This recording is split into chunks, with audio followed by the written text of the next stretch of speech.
Hello everyone, நான் தான் உங்கள் சார்.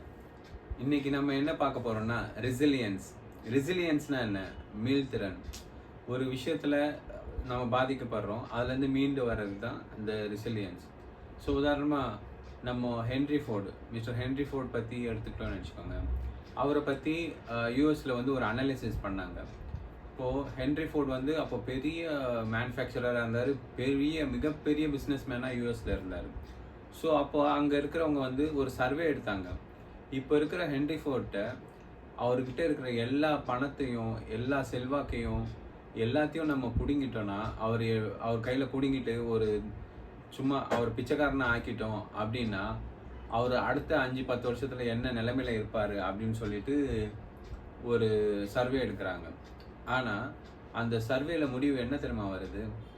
அவர் இப்போ நீங்கள் அவர்கிட்ட இருக்கிற எல்லா விஷயத்தையும் பிடிங்கிட்டு அவர் ஒன்றுமே இல்லாமல் ஆக்கினா கூட அடுத்த 5-10 வருஷத்தில் இப்போ இருக்கிற செல்வாக்கை விட, இப்போ இருக்கிற பணத்தை விட டபுள் மடங்கு ஆயிடுவாருன்றது ரிசல்ட்டாக வருது.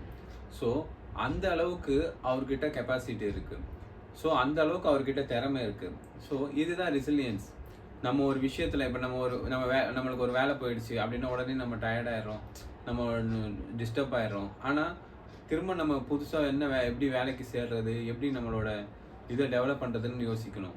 அதே மாதிரி ஒரு சில பிஸ்னஸ் பண்ணுறோம், என்ன ஆகுது, பிஸ்னஸில் நஷ்டம் வந்த பிறகு என்ன பண்ணுறோம், உடனே தோண்டு போயிடுறோம். ஆனால் அதுலேருந்து எப்படி மீள்றதுன்றதை பற்றி பேசுகிறதே கிடையாது. பட் இதுலேருந்து நம்ம மீண்டு வர்றது தான் ரெசிலியன்ஸ்.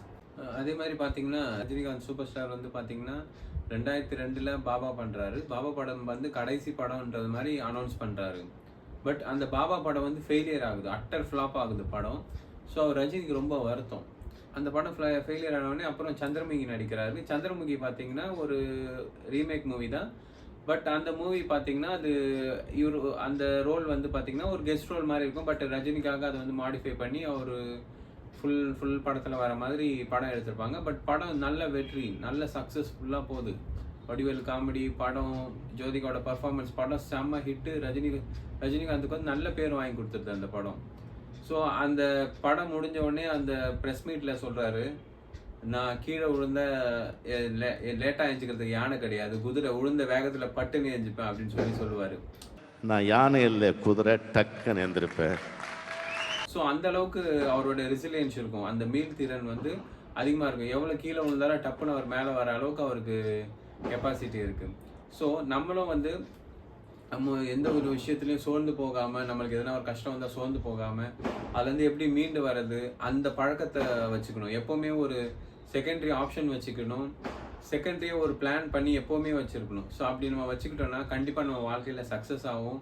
நம்ம வந்து ரொம்ப தைரியமான ஆளாக இருப்போம். மறக்காமல் என்னோட சேனலை சப்ஸ்கிரைப் பண்ணுங்கள், லைக் பண்ணுங்கள், கமெண்ட் பண்ணுங்கள், உங்கள் ஃப்ரெண்ட்ஸுக்கு ஷேர் பண்ணுங்கள். நன்றி.